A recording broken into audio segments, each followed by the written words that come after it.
पहिली गोष्ट अशी आहे, कोण होता कोण नाही होता यापेक्षा पोलिसांनी काय केलं.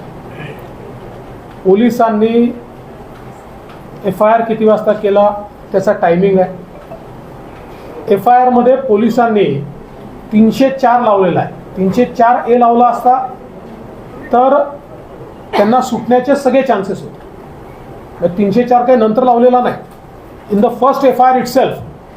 आणि पहिली ॲप्लिकेशन जी पोलिसांनी मूव्ह केली आहे ती ॲप्लिकेशन माझ्याकडे या ठिकाणी आपण पाहू शकता. या ॲप्लिकेशनमध्ये स्पष्टपणे पोलिसांनी या ठिकाणी लिहिलं आहे की ट्रीट हिम ॲज ॲडल्ट, की यांचं वय याचं 17 वर्ष 8 महिने आहे. 304 हा हिनियस क्राईम आहे. त्यामुळे जे काही अमेंडमेंट्स झालेले आहेत त्या अमेंडमेंट्सच्या डेफिनेशनमध्ये याला ॲडल्ट ट्रीट करता येतं आणि म्हणून ट्रीट करून तुम्ही यांची कस्टडी द्या. त्यामुळे या कुठल्याही गोष्टी आफ्टर थॉट नाही आहे. फर्स्ट ॲक्शन पोलिसांनी जी घेतली ती हीच घेतलेली आहे. त्यामुळे मला